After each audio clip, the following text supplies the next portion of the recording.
Well, today on the Surviving the Human Experience podcast, we're excited to welcome Miss Diane Wyzga to the show. Diane is an adventurer, a backpacking nurse attorney turned litigation consultant turned story guide.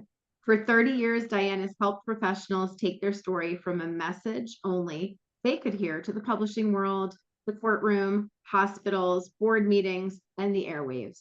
Today as the principal guide and story consultant at Quarter Moon Story Arts, Diane coaches women to discover their origin story so they're seen, heard, understood, and listened to. Diane is also the voice behind Stories from Women Who Walk, a long-running global podcast. So welcome, Diane. Thank you, Kristin. It's a delight to be here. Appreciate the opportunity. Yes, we are so excited to dive in today, have a little storytelling opportunity with you. Woo. We're going to explore your unique approach and perspective on story. We're also going to unpack how harnessing the power of heartfelt stories is a form of self expression that allows us to create space to witness, connect, and to heal. So I'm going to jump right in with the questions so we can get this party started. So we Right. covered a bit about you in the introduction of the show, but I always like to start off by asking my guests to share a little bit more about their journey. Tell us, who is Diane? How has your journey led you to where your passion is today and finding your voice through story? Wow, that's a big question. So let's see. Backstory, what matters. I'm the oldest of seven. I'm the oldest of seven kids, Jersey girl, born and bred.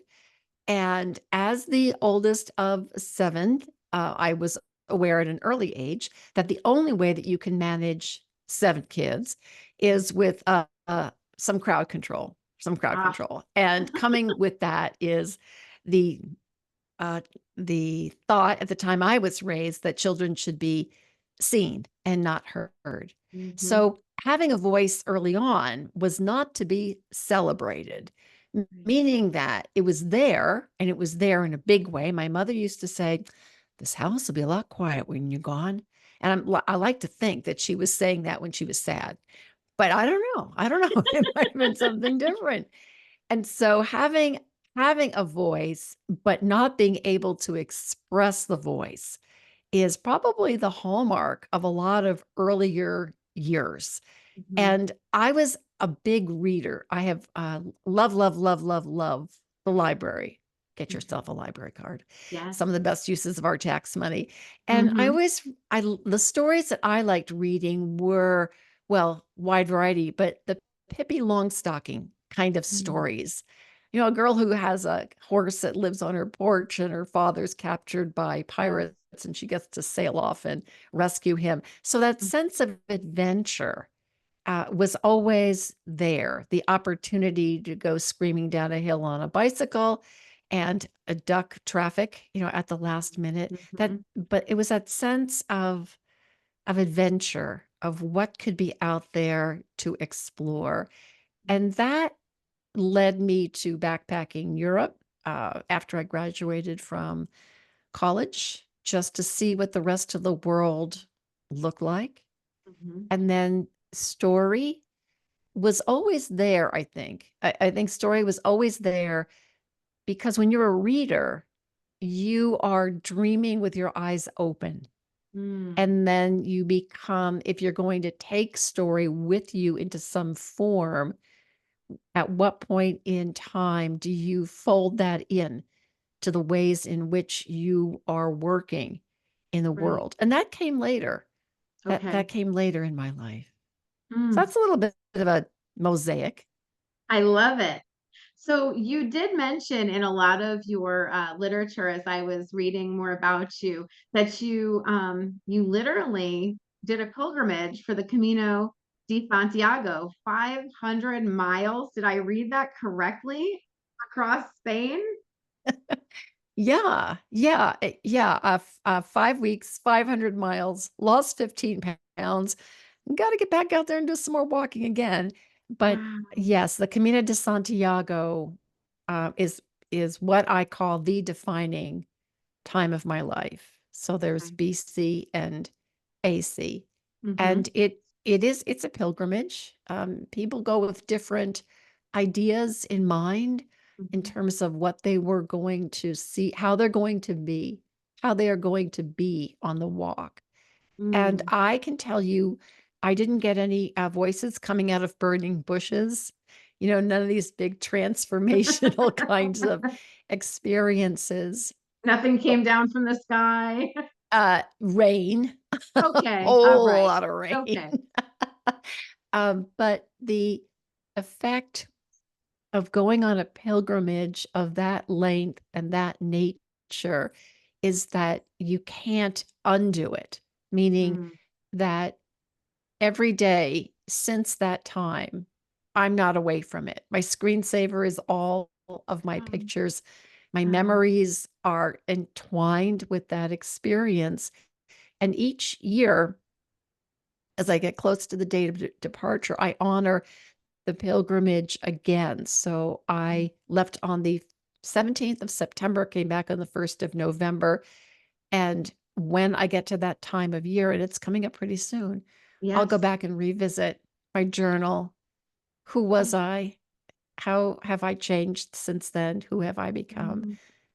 Mm. But yeah, that's part of the adventure side of me, Oh, is that notion of going out for a long walk.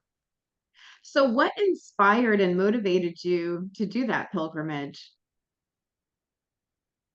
Well, it's going to sound kind of woo woo, but I That's was called. okay. Okay. Okay. I was called. I Mm. had seen the movie The Way with Martin Sheen, Uh-huh. and by the time and so it was there in the back of my mind. But I can tell you this, hand on heart, clear as day, that in the beginning of the year, so the early parts, January, February, March of the year that I left, I kept books would fall off of bookcases. I would encounter stories about other people who had gone Oh on boy. long walks. Grandma Gatewood, who was an elderly lady, put on a pair of Keds, walked out of her back door, and was one of the first people to walk the whole of the Appalachian Trail, 2,190 miles, Oh my carrying a denim goodness. bag over her shoulder. And you look at all the tech that they have now. Yes. So it really, it was a matter of just being called and saying, this is something I feel I need to do. Hmm. And once I said yes, all the pieces began to fall into place in terms Hmm. of just making plans and having someone live in the house to take care of the kiddies. Hmm. That's it. And when you go, people always ask you, why are you walking Camino? Hmm. And in the beginning, I had a way of explaining it. But as you walk, your reasons for being there, who you are, change, Mm. change and shift. But one thing Wow. has always remained the same, and that is I felt called. Wow. I I felt love called that. to do it. Hmm. Well, thank you for sharing. I was curious. I'm like, who just says I think I'm going to get up and go 500 miles? It's just, Well, you don't do it overnight, right. Yes. Yeah. No, it was weeks. It was definitely weeks for you for sure. Yeah, yeah. Wow. Awesome. So I want to give some context to the listeners. You refer to the term story in your work. And I'm just curious, why do you choose the term story? A lot of people just say, tell me about yourself. And inevitably, we end up telling a story. But I love how you just define it. So, can you talk to us a little bit about why you chose that lingo for your work? Because if there is one behavior or way of being in the world that unites us, it is that we are story making creatures. Mm. From the very beginning, when we were writing on cave walls with charcoal, Mm. that's what we were doing. We were telling a story in images. And when I very first was taught story by some wonderful mentors 30 years ago, it was more in the traditional sense of story, that Hmm. story is alive like wine is alive, and it is organic. It Hmm. will follow you home. It will sleep in your bed. Hmm. And to be able to say that story is the way in which we not only communicate with each other, Mhm. but the way in which we are witness to what's going on in the world, witness to each other's lives. Mhm. And we speak always in metaphor. I mean, go one day and see how many times in a day you say this is like that is. You won't say those exact words, but you'll say like this, and Mhm. you'll be, or somebody will say something. Oh, you mean like this? So we're Mhm. talking in metaphors. We're talking all the time in these forms of narrative Mhm. that are a way of engaging us in someone else's world. And Mm. to me, that is the quality of story. There Mhm. is a robust, organic, living quality to it that's far beyond the marketing and the branding and story sells. Like you want to put a blonde on the hood of a Chevrolet and say, here, that's how you sell Right. it. No, Right. no, no, no, Right. no. So I'm curious, what is it that piques your curiosity about story, Kristin? Well, I believe we all have a story to tell, or should I say stories, right? There you Depending on go. where we are in our Mhm, lives. mhm. And it's interesting because people would say, "Well, what's your story?" And I always laugh. I'm like, well, "Which one do you want? I've got That's plenty. right. Do you want action? Do you want romance? It's like a movie, right? So there's a storyline that happens at each portion of our life and time, and there may be simultaneous stories happening, but it's fascinating to hear other people communicate their version of a story, right? Because there's Mhm, many stories. I mhm. always say there's three sides to every story. There's one part A, part B, and then somewhere in there is the truth, right?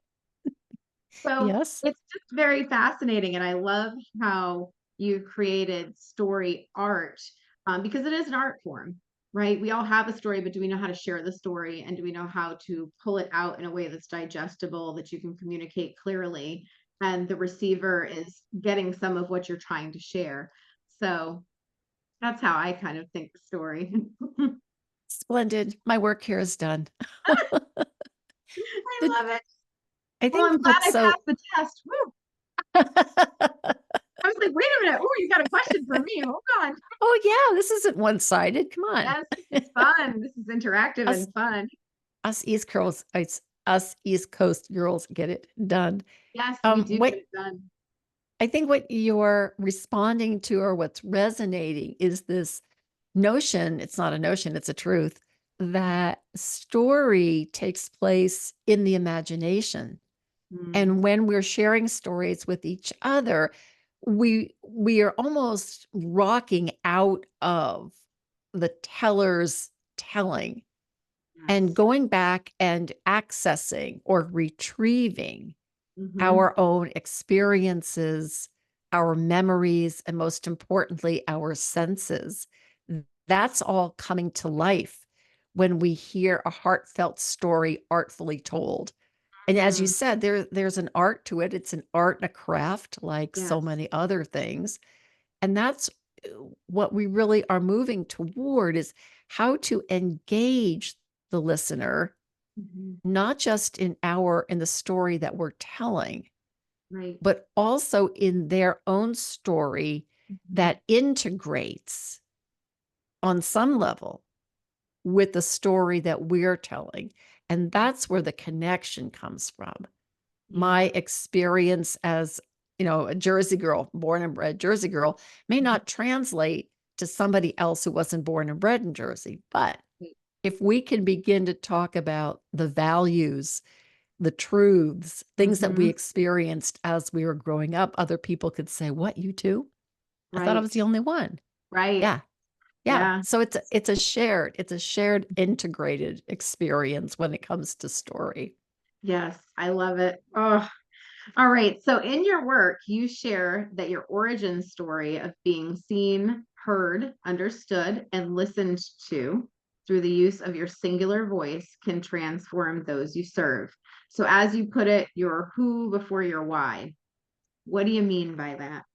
Share. Oh, okay. So let's sit down and get a glass of wine. Let's sit Uh-huh. down on the porch. Yes. Okay. So origin story. Let's quickly there. When I use the term origin story, I simply mean how you got from there to here. It doesn't mean you have to go back to when you were in nappies and get to Mhm. this present thing. As you were saying earlier, there are multiple stories that take place over multiple timelines. And depending on the purpose for the story, you're going to choose whether it's drama, romance, sci-fi, whatever, and that Yes. timeline, whatever it is that you're trying to accomplish with yourself or with the listener. So the Mhm. origin story is a place that we begin and say, how did you get from there to here? If I was to ask you, how did you get from before surviving the human experience to today? Having this podcast, having a microphone. If Yeah. you were to tell us that story, what might you say? I It's haven't an lost your intense. question. Yeah, I know. It's an intense one. Well, so I started off on a very wild health journey where I was unable to move my left side of my body, and I had gone through a very curious and interesting experience with a lot of medical mysteries, and nobody could solve or crack the code. And so I saw doctor after doctor with no explanation. And throughout this journey, I learned a lot about myself and the marriage that I happened to be in. And after going through a very narcissistic, unhealthy space, I learned that there were a lot of different things happening that were creating a lot of my medical conditions and issues. And so I had to Mhm, go through the spiritual awakening, is what I will say, in a gentle way. mhm, It was not so mhm, gentle, but it mhm, happened. And during that time period, my brother, my oldest brother, had also passed away. And he passed away right as I became very, very ill. And oh, it was during that time I couldn't really comprehend what was happening because I was completely neurologically just not functioning. I was having trouble reading, writing. It was crazy. And so the owl actually represents my brother because when I do my meditations, I see the owl first because he used to talk yeah. to the owls in my mom's backyard all the time. Thought he was crazy. He'd say, "Don't you hear them talking?" And I'm like, no, Mhm, I'm not an episode of Bambi here, but he was. So he comes to me as an owl. So that's where the owl came from. But the surviving the human experience piece for me was going through that spiritual awakening, realizing, having been almost near death myself, that there are different things we have to do to care for our mind, body, and spirit. And if you don't care for your mind, body, and spirit, your human form will not continue to exist. But you have to learn that process. So my goal was to help others go through any weird health issues that happen.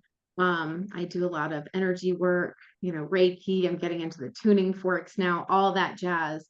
But showing people there's a different way because the normal traditional routes didn't work for me. And it required me to dissect my life and say, why am I attracting certain people into my space? Then I had to look at my limiting beliefs in my childhood, pulled my psych background into it, and say, okay, where did this start? Where is the story coming from? Where are these limiting belief stories that I've told myself? And now how do I heal? And it was just a 3-step process. So I was writing a journal, and my naturopath at the time said, "This is not a journal, this is a book." I said, "Oh, no, I'm not an author. I don't write books. I love to write, but I'm not an author." And she said, "No, this is your story." And so it just kind of morphed. It happened.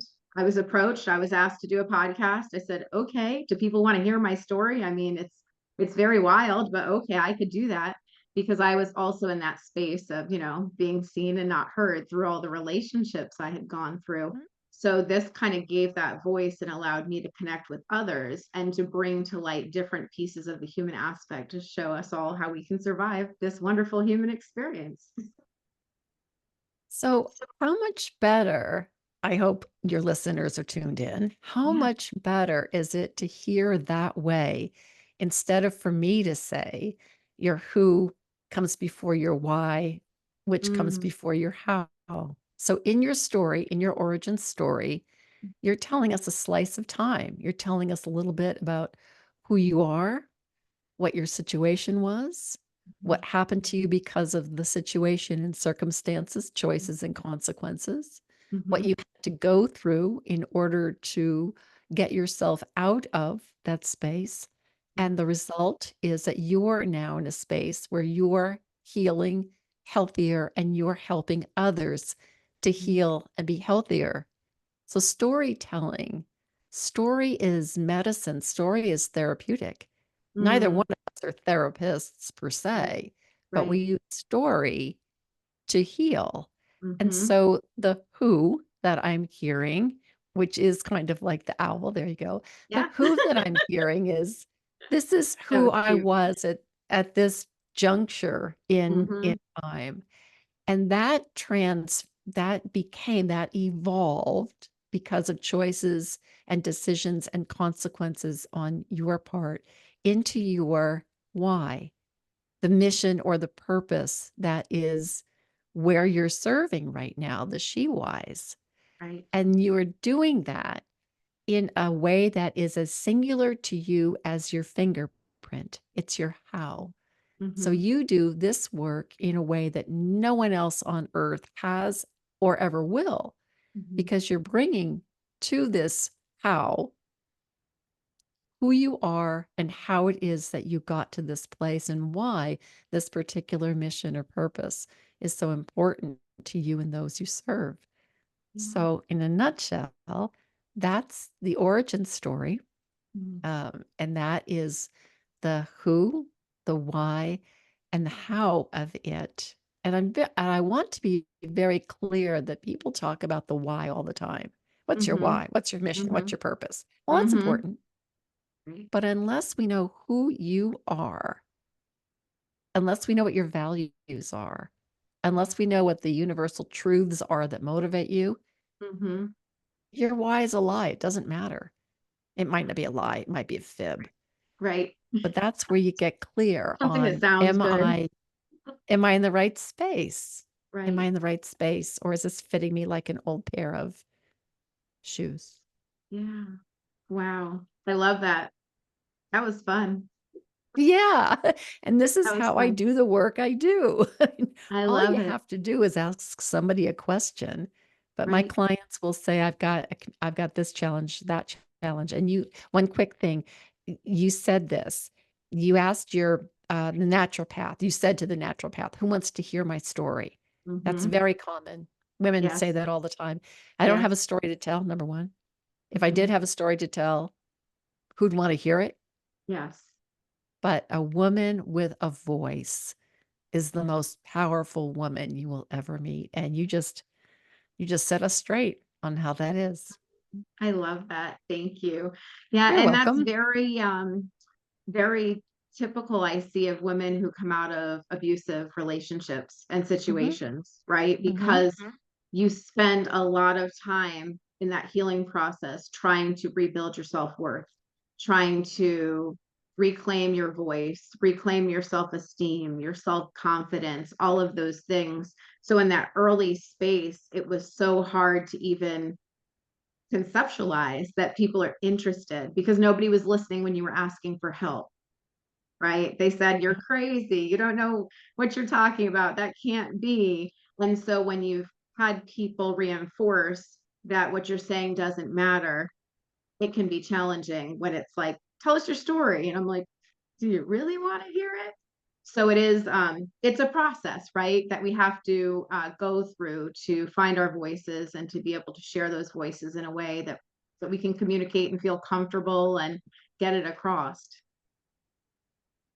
Yes. Yeah. And oftentimes it relies we rely on someone listening that story out of us. And so Mhm. I say that's the work that I do. I'm a story doula. I'm just a story catcher. Yeah, your birth and stories. Birth helping you birth your story. Yeah. But I mean, I've been through that walk that you are talking, and I know well how being in that situation compresses our voice. And so when you're compressed, it takes a lot to be able to open back up again in a way that illuminates your self-esteem, your self-worth, your self-regard, your dignity, your respect, and the fact that you have something to say. Right. It's like going through the valley of death. We're supposed to Mhm. walk through it. So there's this, I Yes. won't tell, there's a story here, but we're not supposed to build a brick house and set up a little picket fence and a garden. We're Mhm. supposed to walk through the valley of death. But if there's somebody waiting for us on the other side that says, I know you can do this, Mhm. come on, I'm waiting. Then we have a sense of bravery Mhm. and magnificent courage that says, all right, I'm not doing this alone. Yeah. I I'm love it. walking. I love it. Love it, love it, love it. So as we Good. go through life, when we experience and create all of these different stories, it can be, for many I've come across, it can be challenging to narrow down your story. I laugh when I see the social media posts where you see the woman telling a story and her line zigzags all around and comes back around the farm. And then when a guy tells a story, it's a straight line, right? And so that happens. I'm that storyteller. I'll take you here and then we'll come back over here. We've gone to Jersey, we're over in California, we're going to go over to Hawaii, and then we're going to come back to Jersey. Yes. And Yes. then I Yes. can't remember Yes. why we started talking, right? Because that's just what happens in the story. So, knowing that that sometimes happens for us humans, what would you say, in your opinion, makes an effective story?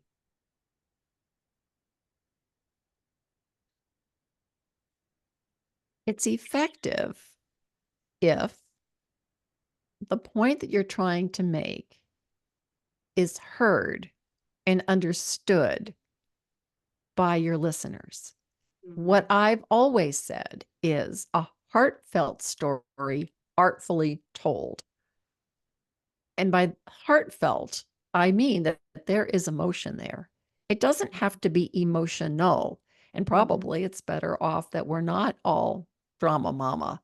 If Right. you have a story that has some weight to it, some emotional weight to it, you want to make sure that you've done your work. So as you said about your experience, you've done your work with various healthcare providers of different stripes, Mhm. so that when you share your story about yourself, whatever that section of the story is going to be, you're in control of that story. Mhm. And you can share it in such a way that your listeners don't feel like they have to reach out and catch you.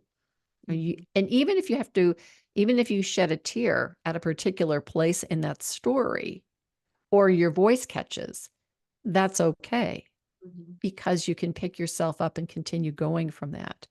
Mhm. So you start at the place of, what is it I want to say? Mhm. To whom do I want to say it? And what is it that I want them to walk away with? Mhm. Inspiration, motivation, illumination. What is it?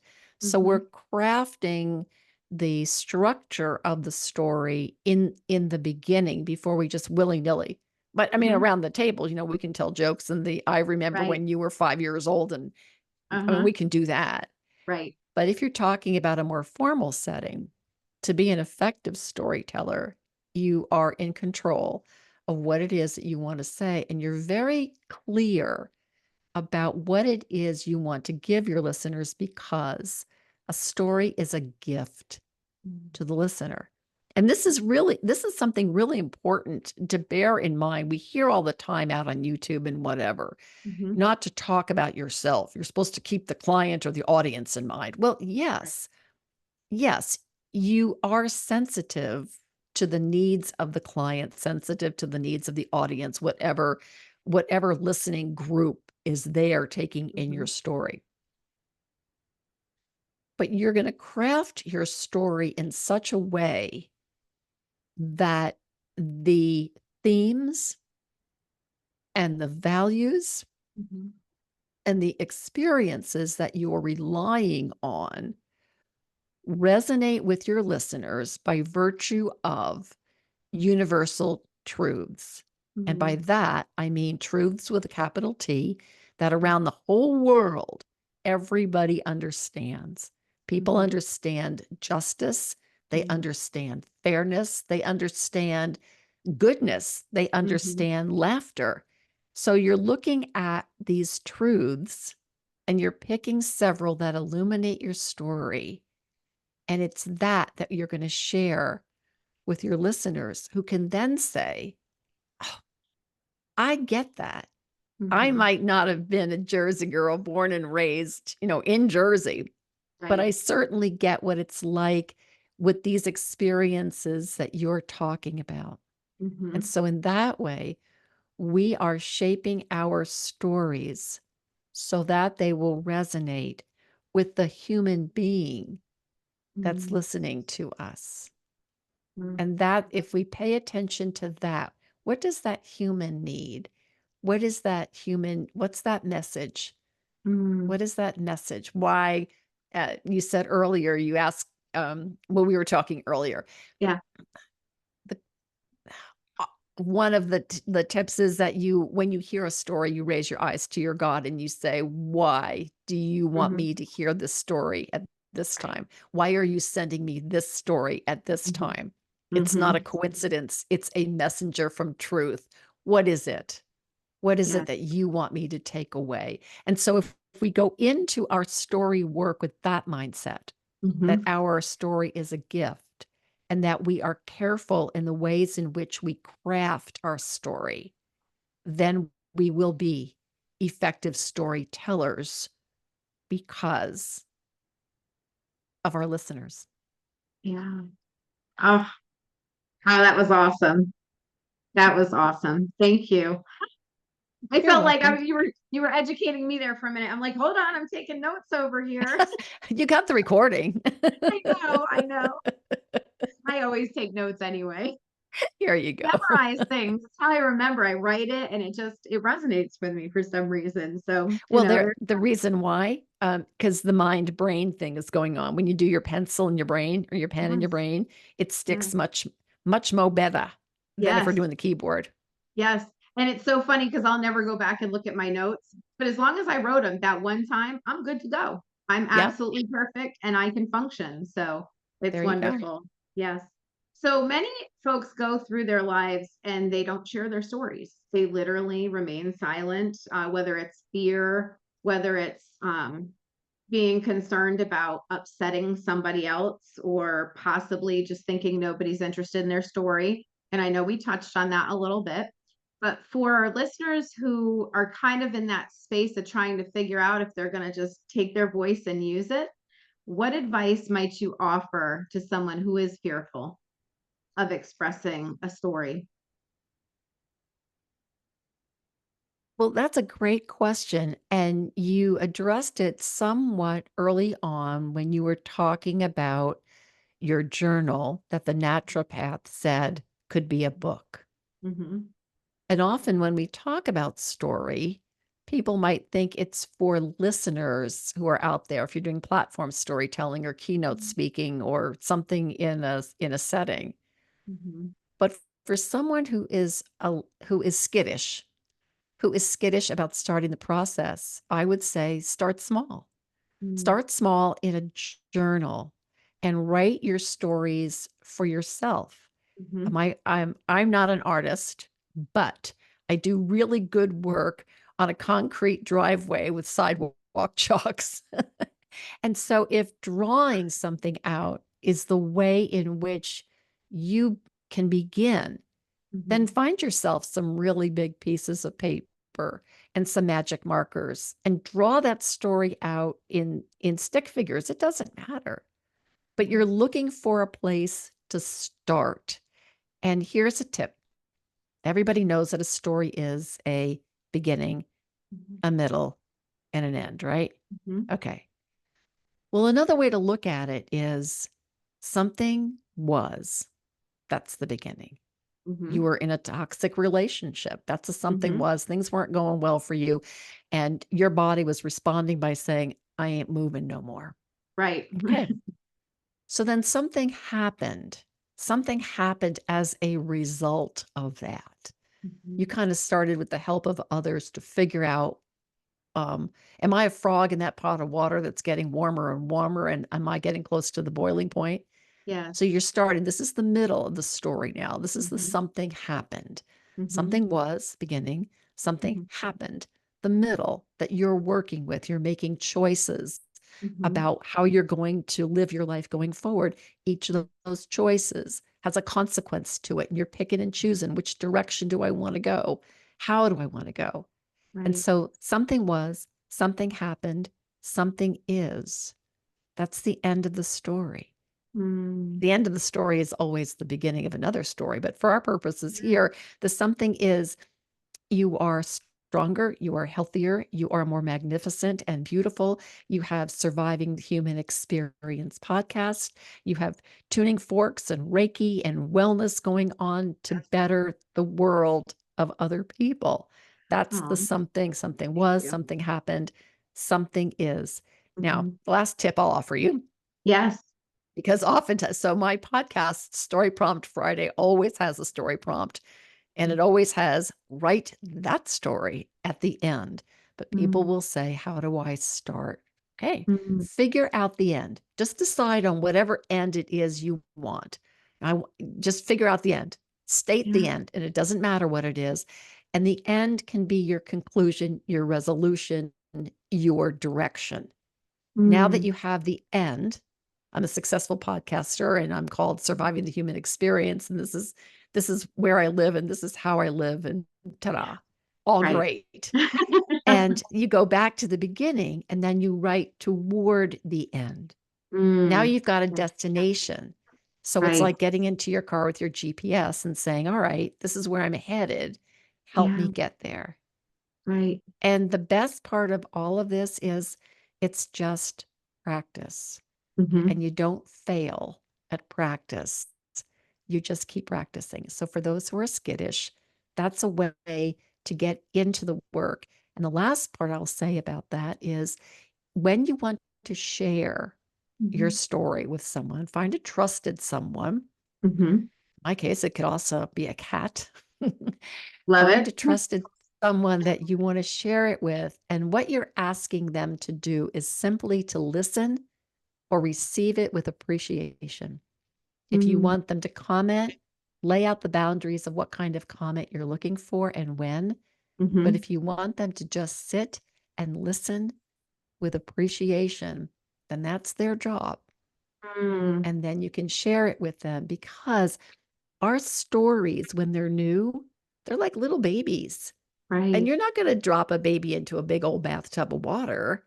Right. No, you're going to hold it carefully and gently and with affection. You're going to protect Mhm. it. So that's the job that you give to your listener. And then based on that, you decide how you're going to go forward. Or you can always get in touch with me. Yeah. I like that option too. Yeah, That's a good because option.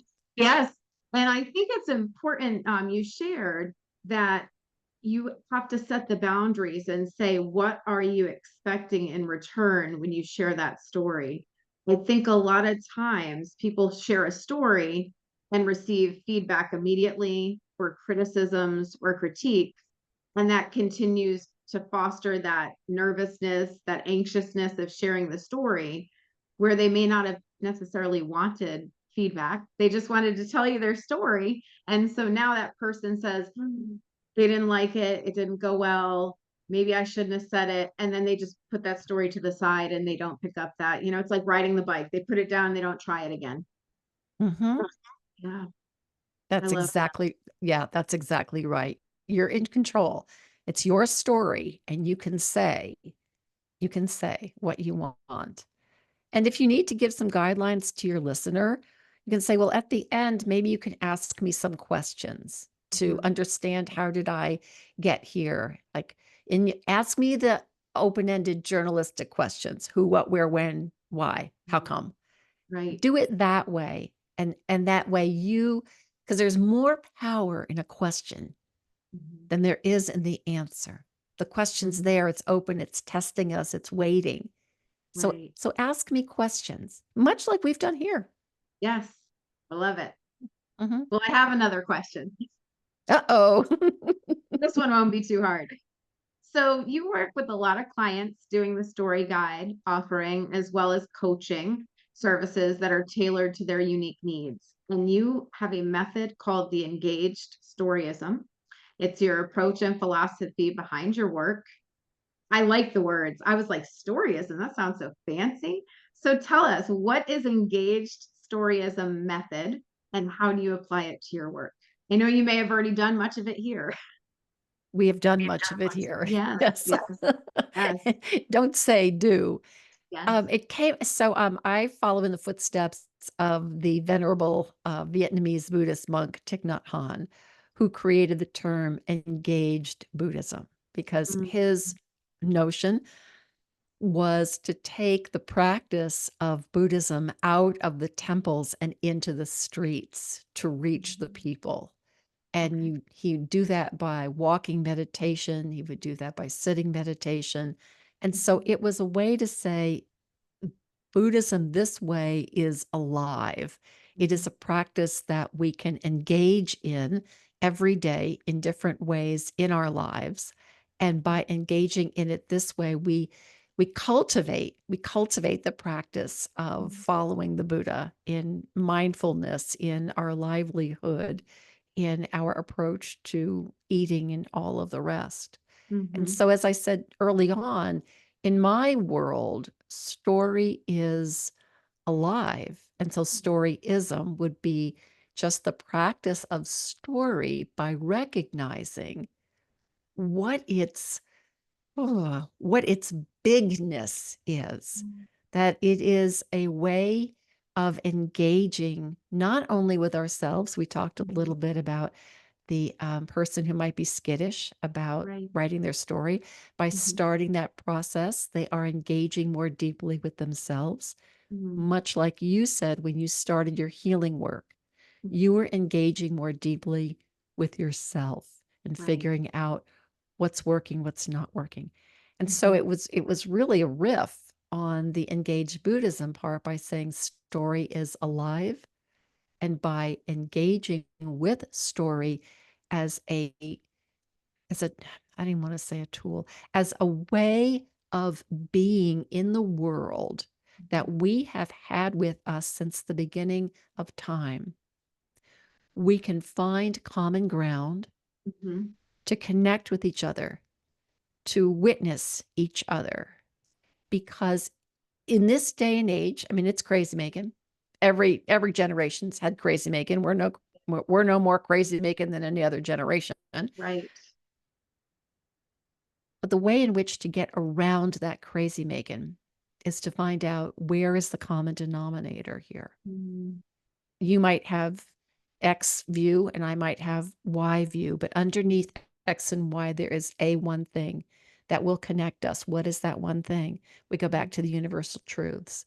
Is it justice? mhm, Is it safety? Is it family? Is it integrity? Is it community? And so mhm, when we have that, now we have found a way to be together. Does it mean that I have to accept your viewpoint? No, I mhm, can disagree with it. You can disagree with mine, but we have that underlying basis. And mhm, so it's an approach that respects story as a way of being in the world, not just a tool that we can mhm. use to sell a Chevy, Right. which to your listeners is a Chevrolet. Yes. How does that answer the question? It did perfectly. It was absolutely Okay. beautiful. It was wonderful. Thank you. You're welcome. Thank Oh, you. I would love for you to share a client story or two.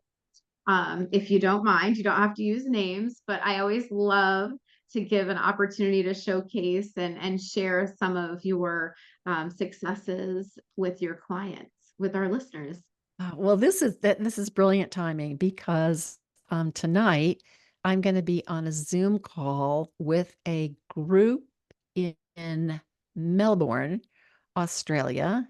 Nice. And on the call with me will be one of my clients from Perth, Australia. And together we are going to share, demonstrate, talk about that process of getting to her origin story. And so it's pretty exciting. I don't know if we'll be able to replicate it. So this was a process. This is a woman who's a professional. She's a colleague. And she came with what sounded like a simple request. I want to have a story for my about page on my website. Okay. Sounds simple enough.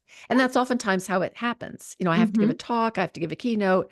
I want to do the website, something simple. Right. And so when we got into the work of that, we went all the way back to the beginning of the who. Who are you? And I love this woman to death. She plays her cards very close to the chest, meaning she's not going to do a lot of reveal. Others wear their hearts on their shirt sleeves. I'm one. Right. And once we started talking about the beginning, and I think our beginning years, by the time we're 7, we're 9, we're 11, a lot of things have happened that will define us, but in a good way. Our values are there. Our themes are there. What excites us is there. What we love to do as children is there. And she tells this story about she was in grammar school. I'll try to do this quick. And I think she had a perfect attendance record for the year. Okay. She and another classmate, a boy. And so they were called in to get their prizes. And the boy was given these great books on sailing and all kinds of boy things, horseback riding, and just cool stuff. Right. And she was given girl things, how to sew, how to make curtains, how to cook. And at that moment in time, she's looking at the boy books and going, why am I getting this? And he's getting that. I want some of those. Yes. Well, it's an episode in her life that kind of went buried, but it didn't, because her work is all around curiosity, the how come about life, and more importantly, the how come about the corporate world. And more specifically than that, how come the workplaces aren't humane and thriving and imaginative and encouraging places? So it started actually at that place, that experience as a kid. We started bringing it forward. And then I understood why she made the choices to go to university that she did, why she got the degree that she did. And then her experiences getting out of university and how she was lucky, lucky, lucky to get the best boss in the world who respected her, asked her opinion. She's all 21 years old. And so he's feeding her curiosity. And then, of course, things change. She gets the boss from hell. And here she is, a young woman in human resources, holding up the roof for a lot of employees who are much older, much more seasoned, coming to her and saying, how are we going to live like this? What kind of answers would she have? But she had them. And so in retelling this story, there are seeds that would be like cookie crumbs that go through the forest. And so at the end of it, this is the joy of the work. At the end of it, it was, I had no idea. But it was always there. It was always there. I think actually Wednesday's on Whidbey episode, it's going to be showcasing that little story in a short form. Pretty sure it's what I did, because her words are so much better than mine. But what I hear in this is that recognition, a woman's recognition that, oh my goodness, I am seen, heard, understood, and listened to. I've got the story. I know where it came from. I know what's motivating me. I know what's driving me. I know how come. That is why I say I help you find the words you didn't know you had. And I can't wait to hear this episode. It's short. It's a little more than 30. It's a little bit more than 60 seconds, but I used her words because her words were very revealing about what it's like to finally understand that aha moment that said, oh, wait a minute. Now it all makes sense. I think that's what it comes down to. All the client. Now it all makes sense. Now it all makes sense. It just clicked, connected the dots. It did. And along with that comes, confidence and self-expression and using your voice. A Mm-hmm. woman with a voice is a powerful woman. Yeah. Oof. I'm excited for you. That's going to be so much fun tonight. I know. Yes. It's like you see your babies grow up, right? It's to Yeah, see, to be I able to know. witness the excitement that comes from the work you do. I mean, it's incredible when you do get see that moment. That's awesome. It Oh, is. It is. Thank you. yes. So we're coming to a conclusion. So I ask all of my guests this question. If you could share one message with our listeners, what would it be? You're not going to cross the ocean by standing on the shore. No matter Mm, what it is, if you want to know, you got to go.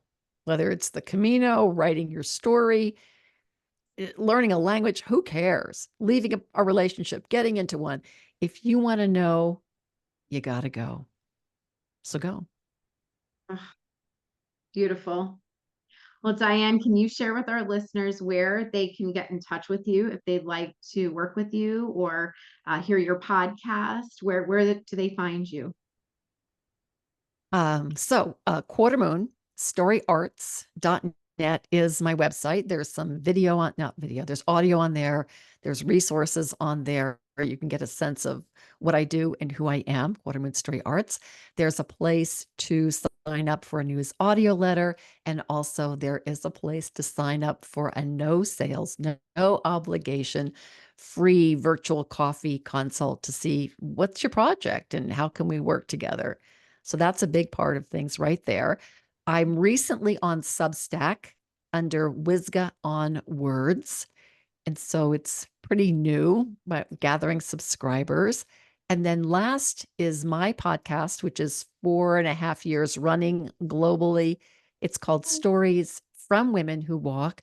The first year was interviews like these I've enjoyed with this one, I've enjoyed with you, Kristin. Huh? And Aw, after the first year, when COVID hit, they are 60-second episodes. So Monday, Wednesday, Friday, Motivate Your Monday, Wednesdays on Whidbey and Story Prompt Friday. And then lastly, I'm also on LinkedIn.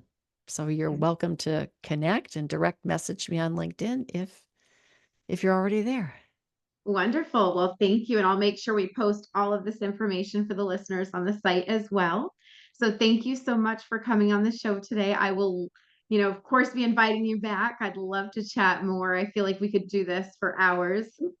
We could. So, Thank yes, you. Thank you for yes. this opportunity to share the mic. And if you Yeah. ever get out to Whidbey, I will keep a podcast burning in the window for you.